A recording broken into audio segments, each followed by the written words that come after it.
नबी पाक सल्लल्लाहु अलैहि वसल्लम और एक ऊंट का वाक़या। हजरत तमीम दरी रजी अल्लाह ताला ने फरमाते हैं कि हम एक बार हजूर सल्लल्लाहु अलैहि वसल्लम के बारगाह अक़दस में हाजिर थे कि एक ऊंट भागता हुआ आया और सल्लल्लाहु अलैहि वसल्लम के सर अनवर के पास आकर खड़ा हो गया, जैसे कान में कोई बात कह रहा हो।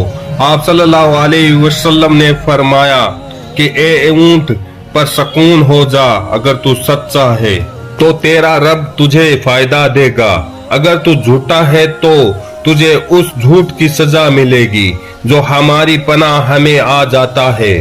अल्लाह ताला भी उसे आमान दे देता है और हमारे दामन में बना लेने वाला कभी नामुराद नहीं होता। हमने अर्ज किया, या रसूल अल्लाह सल्लल्लाहु अलैहि वसल्लम, ये ऊंट क्या कहता है? आप सल्लल्लाहु अलैहि वसल्लम ने फरमाया, ऊंट के मालिकों ने इसे ज़बह करने, इसे खा लेने का इरादा कर लिया था, तो ये उनके पास से भाग आया है। तुम्हारे नबी सल्लल्लाहु अलैहि वसल्लम से मदद मांगी है। हम सब अभी गुफ्तगू में मशगूल ही थे कि उस ऊंट के मालिक भागते हुए आए। ऊंट ने उनको आते हुए देखा तो दोबारा हजूर सल्लल्लाहु अलैहि वसल्लम के सर मुबारक के पास खड़ा हो गया। अब आप सल्लल्लाहु अलैहि वसल्लम के पीछे छुपने लगा। उनके मालिकों ने अर्ज किया, या रसूल अल्लाह सल्लल्लाहु अलैहि वसल्लम, ये हमारा ऊंट है और पिछले 3 दिन से हमारे पास से भागा हुआ है और आज ये आपकी खिदमत में मिला है। इस पर आप सल्लल्लाहु अलैहि वसल्लम ने फरमाया, ये मेरे सामने शिकायत कर रहा है कि ये तुम्हारे पास कई साल तक पला बड़ा है। जब मौसम में गर्मा आता है तो तुम घास और चारे वाले इलाके में इस पर सवार होकर जाते हो, और जब मौसम में सरमा आता है तो तुम इसी पर बैठकर गर्म इलाकों की तरफ जाते हो। अब जबकि इस खस्ताहाल की उम्र में पहुंच गया है तो तुम इसे ज़बह करके इसका गोश्त खा लेने का इरादा कर लिया है। उन्होंने अर्ज किया, खुदा की कसम या रसूल अल्लाह सल्लल्लाहु अलैहि वसल्लम, यह बात बिल्कुल इसी तरह है जिस तरह आपने फरमाया। इस पर हजूर सल्लल्लाहु अलैहि वसल्लम ने फरमाया, एक अच्छे खिदमत गुजार के उसके मालिकों की तरफ से क्या यही जजा होती है? तो वह अर्ज गुजार हुए कि या रसूलुल्लाह सल्लल्लाहु अलैहि वसल्लम, अब हम ना इसे बेचेंगे और ना ही इसे ज़बह करेंगे। उसके बाद आप सल्लल्लाहु अलैहि वसल्लम ने उस ऊंट को कुछ दरहम में खरीद लिया और फरमाया कि ऊंट जा, तू अल्लाह ताला की रजा की खातिर तू आजाद है।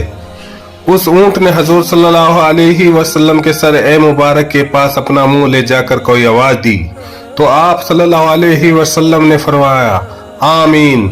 उसने फिर दुआ की। आप सल्लल्लाहु अलैहि वसल्लम ने फिर फरमाया, आमीन। उसने फिर दुआ की। आप सल्लल्लाहु अलैहि वसल्लम ने फिर फरमाया, आमीन। जब उसने चौथी मरतबा दुआ की तो आप सल्लल्लाहु अलैहि वसल्लम आप दीदा हो गए, आंखों से आंसू बहने लगे। हमने अर्ज किया, या रसूलुल्लाह सल्लल्लाहु अलैहि वसल्लम, ये ऊंट क्या कह रहा है? आप सल्लल्लाहु अलैहि वसल्लम ने फरमाया, इसने पहली दफा कहा, ए नबी ए मुकर्रम, अल्लाह आपको इस्लाम और कुरान की तरफ से बेहतरीन जजा अता फरमाए। मैंने कहा, आमीन।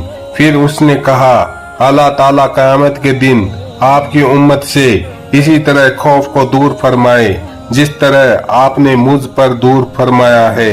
मैंने कहा, आमीन। फिर उसने दुआ की कि ऐ अल्लाह ताला दुश्मनों से आपकी उम्मत के खून को इसी तरह महफूज रखे जिस तरह मेरा खून महफूज फरमाया है। उसने फिर कहा कि ऐ अल्लाह ताला आपकी उम्मत के दरमियान जंग जुदा ना होने दे। यह सुनकर रोना आ गया, क्योंकि यही दुआएं मैंने भी अल्लाह ताला से मांगी थी। पहली 3 तो कबूल फरमा ली, लेकिन आखिरी दुआ से मना फरमा दिया। जब जिब्राइल अलैहिस्सलाम ने अल्लाह ताला की तरफ से मुझे खबर दी है कि मेरी ये उम्मत आपस में जंग करके फना होगी, जो कुछ होने वाला है कलम उसे लिख चुका है। मोहतरम हजरत नबी करीम सल्लल्लाहु अलैहि वसल्लम के हदीस मुबारक में जो लिखा है आज वह बिल्कुल सच नजर आ रही है।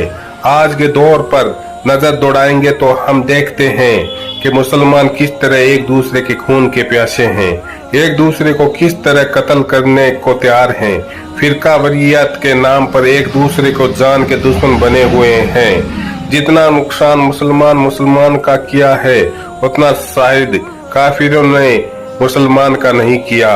हमें चाहिए कि हम अल्लाह ताला की रस्सी को मजबूती से थाम ले, फिरका वरीयत को खत्म करे, एक उम्मत बन जाए और आपस की नफरतों को खत्म कर दे। मुसलमान का भाई है, आपस में प्यार और मोहब्बत से रहे। अल्लाह ताला हम सबको समझने और नेक बनने की तौफीक अता फरमाए। आमीन।